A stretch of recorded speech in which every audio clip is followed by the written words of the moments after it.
जय माँ काली। तो आज की जानकारी बाबा भोलेनाथ जी के भक्तों के लिए बहुत ही ज़्यादा फायदेमंद होने वाली है, क्योंकि आज मैं आपको एक ऐसी कार्य बताने वाली हूँ, ऐसी जानकारी देने वाली हूँ।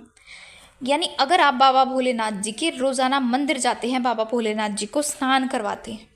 आपको बाबा भोलेनाथ जी को स्नान करवाने से पहले ऐसा क्या एक कार्य करना चाहिए कि आपको जो बाबा भोलेनाथ जी को स्नान करवा कर जो आपको फल प्राप्त होता है, उससे 2 गुना आपको लाभ होगा। तो अगर आप भी जानना चाहते हैं कि कौन सा ऐसा कार्य है जो हमें करना चाहिए और ये ऐसा ज़रूरी भी क्यों है, तो इसके लिए आप वीडियो को एंड तक ज़रूर देखें। और इसके साथ ही अगर आप हमारे चैनल पर नए हैं और हमारी वीडियो को पहली बार देख रहे हैं, तो हमारे चैनल को सब्सक्राइब करना बिल्कुल भी ना भूलें और इसके साथ ही नोटिफिकेशन बेल को प्रेस करके ऑल पर भी ज़रूर क्लिक करें, ताकि इस प्रकार की जानकारियाँ सबसे पहले आप तक पहुँचे। तो चलिए वीडियो को शुरू करते हैं। तो जैसे कि आप सभी जानते हैं कि ये सावन का महीना चल रहा है और ये सावन का महीना बाबा भोलेनाथ जी के लिए और उनके भक्तों के लिए बहुत ही ज़्यादा महत्वपूर्ण होता है। तो ऐसे में आपने देखा होगा कि जो व्यक्ति हैं, हो सकता है वो पूरा साल बाबा भोलेनाथ जी के मंदिर ना जाते हों या उनके पास इतना समय ना हो कि वो बाबा भोलेनाथ जी के मंदिर जाएं, लेकिन सावन के महीने में काफ़ी सारे व्यक्ति हैं जो रोज़ाना बाबा भोलेनाथ जी के मंदिर जाते हैं और बाबा भोलेनाथ जी को कई सारी चीज़ों से स्नान करवाते हैं, जैसे पंचामृत से स्नान करवाते हैं या अन्य काफ़ी सारी जो वस्तुएं होती हैं वो बाबा भोलेनाथ जी को भेंट करते हैं। और ख़ासकर सोमवार के दिन ज़्यादा बाबा भोलेनाथ जी के मंदिर जाया जाता है और उनको इस तरीके से उनका पूजा की जाती है, पूर्ण विधि विधान के साथ उनको स्नान किया जाता है और अन्य कई सारे भोग बाबा भोलेनाथ जी को लगाए जाते हैं। तो आज मैं आपको एक ऐसा कार्य बताने वाली हूँ कि अगर आप ये सारे कार्य तो करते हैं, आपको इन कार्यों को करके आपको फल भी मिलता है, बाबा भोलेनाथ जी भी आपसे प्रसन्न होते हैं, लेकिन एक ऐसा कार्य भी है जिसको आप नहीं करते और जो बहुत ही ज़्यादा ज़रूरी है। और काफ़ी सारे ऐसे व्यक्ति हैं जो केवल पूजा पाठ करके अपने घर वापस आ जाते हैं और जो उस कार्य को करते ही नहीं हैं। और वो कार्य है कि जब भी आप मंदिर जाएं, आप शिवलिंग पर जल चढ़ाएं, आप बाबा भोलेनाथ जी को कोई वस्तु भेंट करते हैं, उनको कोई आप प्रसाद अर्पित करते हैं, फूल बेलपत्र इत्यादि जो भी आप अपनी श्रद्धा से लेकर जाते हैं, पंचामृत लेकर जाते हैं, तो ऐसे में सबसे पहला कार्य आपको ये करना है कि जब भी आप मंदिर पहुँचे, आप बाबा भोलेनाथ जी की शिवलिंग के पास आएँ, तो सबसे पहले आपको शिवलिंग को अच्छे तरीके से साफ करना है। जो भी वहाँ पर भोग प्रसाद है, फूल है, बेलपत्र है, जो कुछ भी है, आपको वो सब बाबा भोलेनाथ जी की शिवलिंग पे से उठा के आपको एक साइड में रखना है और शिवलिंग को अच्छे तरीके से साफ़ करना है। साफ़ पानी डालकर आप साफ़ करें।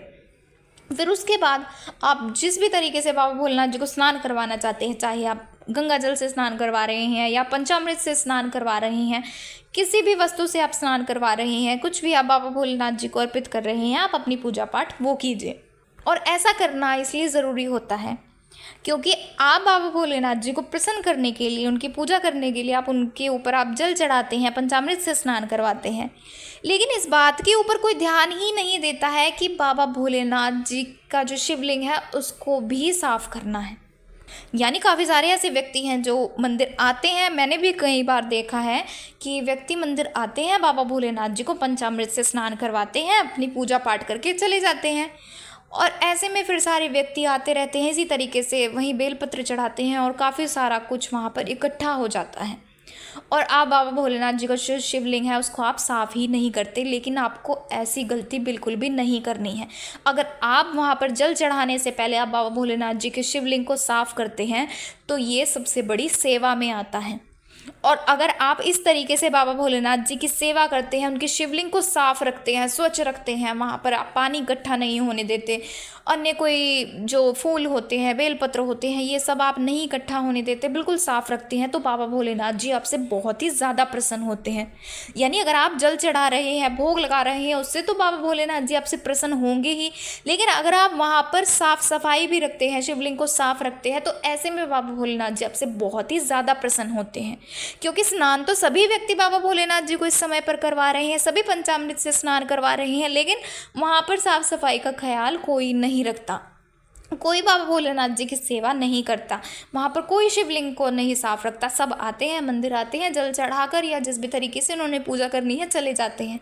लेकिन जब भी आप मंदिर जाएं तो आपको सबसे पहला कार्य यही करना है कि जब भी आप मंदिर जाएं तो सबसे पहले आपको शिवलिंग को अच्छे तरीके से साफ करना है, फिर आपको पूजा करनी है। अगर आप पंचामृत से भी आप स्नान करवा रहे हैं तो अंत में इस बात का खास ख्याल रखें, आपने पानी के साथ शिवलिंग को अच्छे तरीके से साफ़ करना है। ऐसा नहीं करना है कि वहीं शिवलिंग पर ही वहीं घी जमा हुआ है या वहीं पर दही इसी तरीके से पड़ी हुई है, आपको इस तरीके से नहीं करना है। शिवलिंग को अच्छे तरीके से पंचामृत से स्नान करवाने के बाद भी आपको दोबारा से स्नान करवाना है, अच्छे तरीके से धोना है। फिर जाकर आप बाबा भोलेनाथ जी का पुष्प से श्रृंगार कीजिए, उनको सुंदर सा तिलक कीजिए, उनको बेलपत्र अर्पण करें, उनको भोग लगाएं।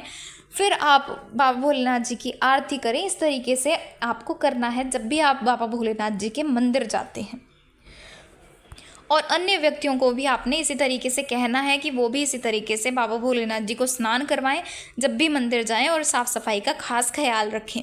तो इस तरीके से थी आज की जानकारी। तो अगर आपको जानकारी पसंद आई है तो वीडियो को लाइक करें, ज़्यादा से ज़्यादा लोगों तक शेयर करें। और इसके साथ ही अगर आप हमारे चैनल पर नए हैं और हमारी वीडियो को पहली बार देख रहे हैं तो हमारे चैनल को सब्सक्राइब करना बिल्कुल भी ना भूलें और इसके साथ ही नोटिफिकेशन बेल को प्रेस करके ऑल पर ज़रूर क्लिक करें ताकि इस प्रकार की जानकारियाँ सबसे पहले आप तक पहुँचें। तो चलिए मिलते हैं अगले वीडियो में कुछ नई जानकारी के साथ। जय मां काली।